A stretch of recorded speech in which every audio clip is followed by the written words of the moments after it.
Hey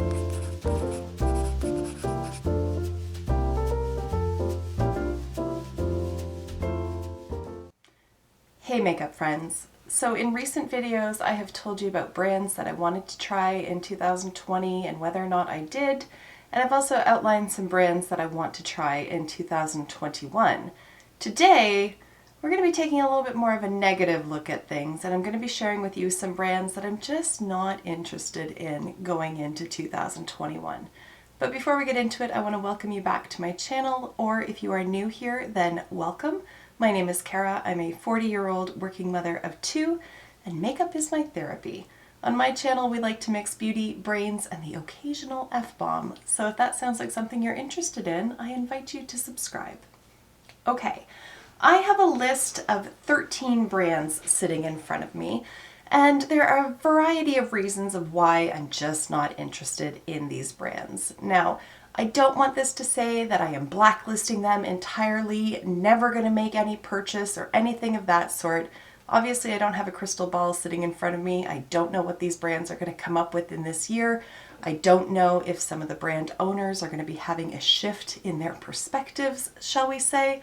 But as of right at this moment, as I'm filming, these are just brands that I am not following. I just am not interested in them. So let's not belabor the point. Let's jump straight into it. Number one on my list is Morphe. I have been sort of anti-Morphe, if you can say, for quite some time. I did try them recently. In the last few months, I did try 2 of their 9-pan palettes. One of them I still have, and the other was a massive disappointment, and I returned it lickety-split. It was horrific.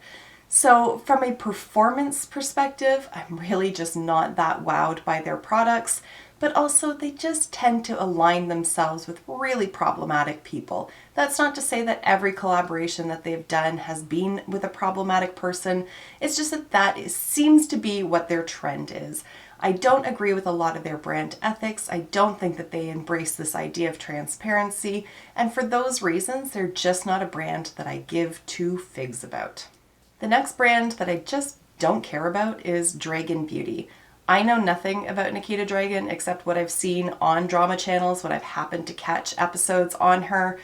I haven't watched any of her content. I don't know anything about her, but I just don't care. She always seems to be brought up when there's a lot of problematic stuff going on, and it just turns me off. I'm not interested one bit.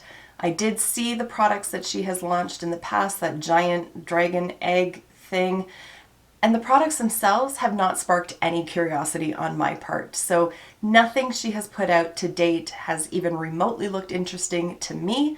If you've tried it and you love it, that's fantastic. It truly is.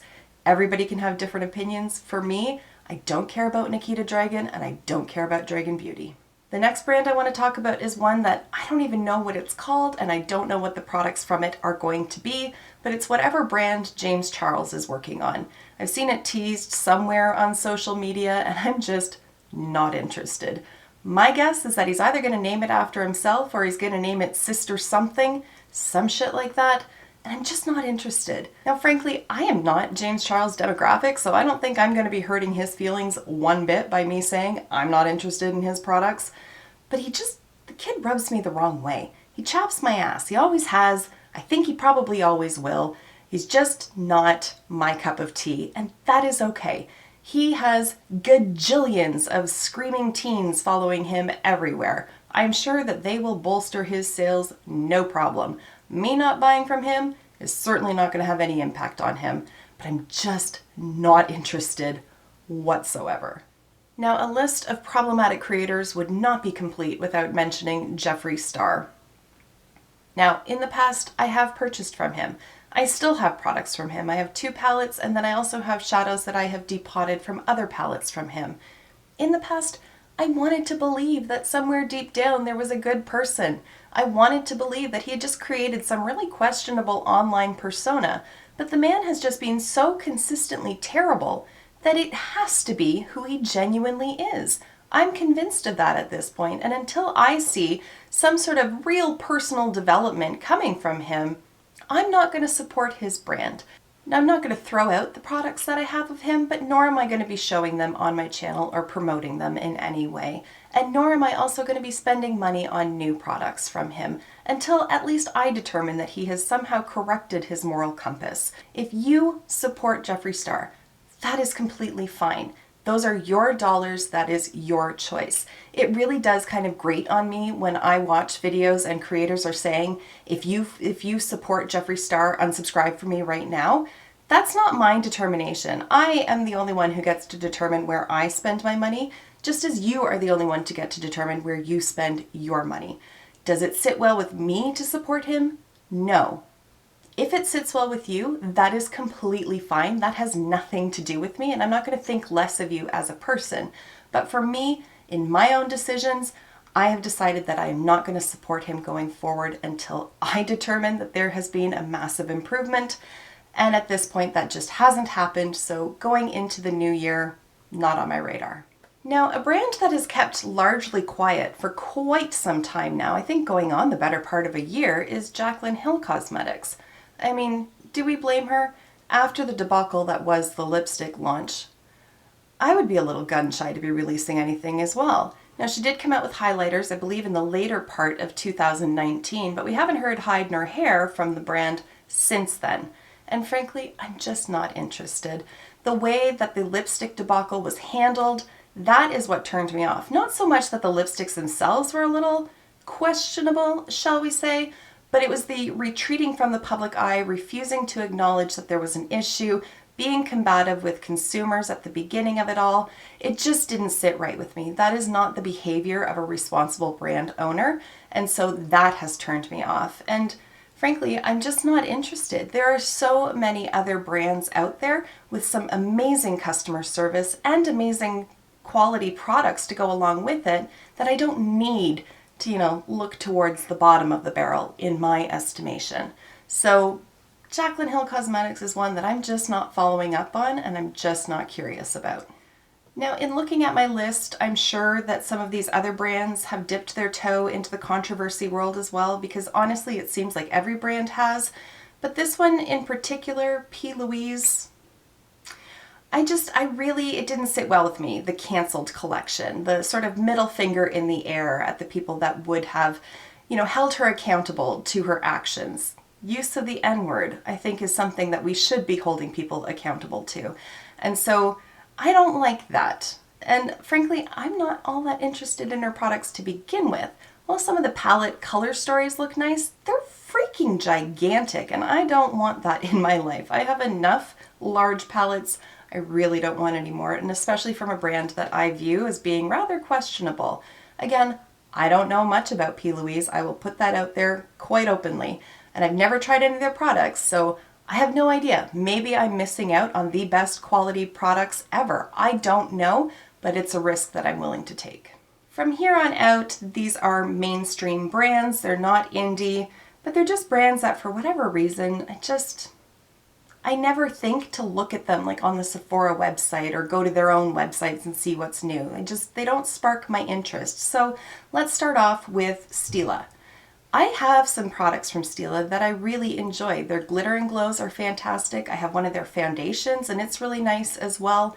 But overall, it's just a brand that I think that has stagnated. They don't come out with a lot of innovative products. They really don't shake things up. And so they're just a brand that kind of just sort of lolls around in the background. They're one of those brands that as I'm scrolling through the list of brands on Sephora, I'm like, oh yeah, Stila, I forgot about them. And every now and then I might check to see what's new, but they're never a brand that I specifically go to look for. So for that reason, I'm just not all that interested. I would like to see them put something new out, but I'm not going to be checking for it. The same can be said for a few other brands, so I'm just going to deal with those ones all in a row here. The first up is Benefit. Now, I have shared my gripes about Benefit numerous times on my channel. They have good products. It's just that they refuse to innovate beyond those products. When they do come out with something new, it's usually really good. I'm thinking of the cookie highlighter in specific. But for the love of God, Benefit, get rid of the box packaging. Just do a total rebrand. I would probably buy some of the cheek products that I've already tried in the past if they put them into newer, more modernized compacts. I've seen them try to enter into the eyeshadow world, but it was the most boring eyeshadow palette I have ever seen. So it's one of those like, just go for it. Throw some color in there and see what happens. Smashbox is another brand that I feel has just completely stagnated. I don't know what it is, but they just seem to like regurgitate their same old products, wrap them up into new little bundles and call it something new. Again, something that Benefit does an awful lot of. But I have seen just very recently, as of I think it was this morning, that Smashbox has released some cream eyeshadows, like in a little squeeze tube. And those look actually really interesting to me. Only one or two colors of them really sparked my interest, but perhaps I will try those. We'll see, perhaps. But overall, Smashbox is just one of those brands that's just kind of like ho-hum to me. Even when they do release eyeshadow palettes, they usually all look the same one to the next. And this isn't to say that they don't have good products. They really do. Their Cali Contour Kit is one of my favorite face palettes. Like, it's fantastic. The tones in there are just perfection. They have some really good products. It's just that they haven't expanded on their line in the way other brands have. And I'd really like to see them do it, but I'm not going to be checking for it because frankly, I just don't think about them. Now, while Makeup Forever isn't quite as stagnant as, say, Benefit or Smashbox, it is still another one of those brands where I just don't tend to look for them. I don't tend to reach out and see what's going on. They do have some fantastic products, I will give them that, and I think if you are a makeup artist, that is a line that I think would work very well for like kit collections or whatever you call them. I don't know, I'm not a working artist. But for me, I don't know, I just don't really get all that excited about them. I'm trying to think of the last time they've actually put any sort of product out, and I'm drawing a blank. I can't think what it was. Maybe a collection of eyeliners, perhaps? I don't know. I can't think of the last palette that they put out. I don't know. They dip their toe into like different types of lipstick formulas every now and then, but even at that, I can't remember the last time that they had a new collection launch or a new product released.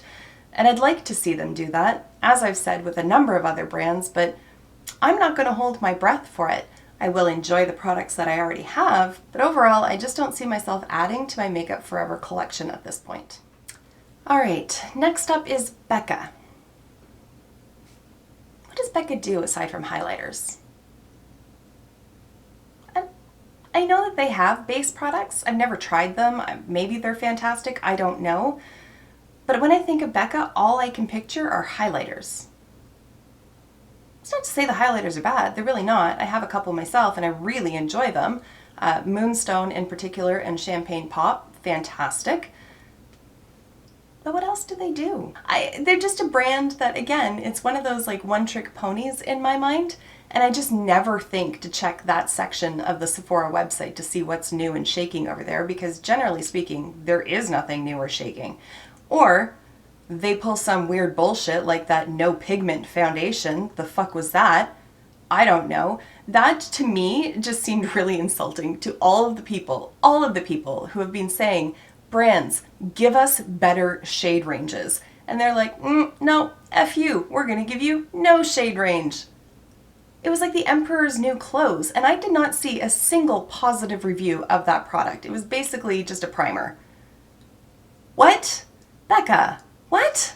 Like it, next thing you know, we're gonna have a no pigment eyeshadow palette. Like it's just gonna be clear eyeshadow. What? Like, I don't know, it didn't sit right with me. I just find their brand rather frustrating. They have some fantastic highlighters, but I don't have any expectations for anything new or innovative coming from them, so not on my radar at this point. Last but not least is a drugstore brand, and for whatever reason, I just don't tend to get along with this brand. Their skin products hate me. Foundation, atrocious on me, and that is from CoverGirl.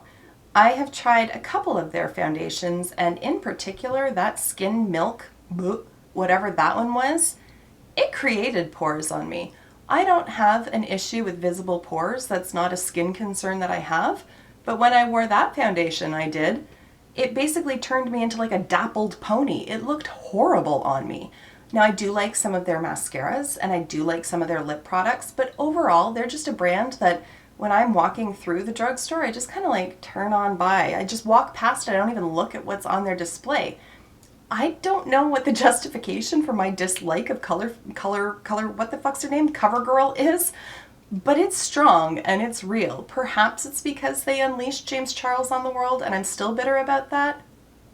But regardless, while they do have some hits along their collection, along their line, they've also had a lot of duds in my opinion. And so I'm not willing to take that risk, even though they are drugstore prices. I just, when I dislike something from them, like I really dislike it, and therefore I'm just not interested in trying anything more from them. Now, if something comes along and it's super hyped up and it gets really great reviews, will I try it? Possibly. We'll see. It depends on what it is. I'm not writing them off entirely, but nor am I checking to see what's coming out from them. I just don't care.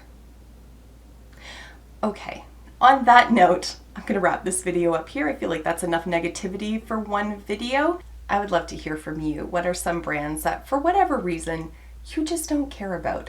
It can be because you don't like the products, it can be because you don't like the owner, it can be a combination of the two, or it could be for whatever other reason. I'm just curious, and I'd like to know what brands it is that you just don't even bother checking for. Okay, with that said, I'm going to wrap this video up. Thank you so much for taking the time to watch, and I will see you in my next one. Until then, just be a decent human being. Bye for now.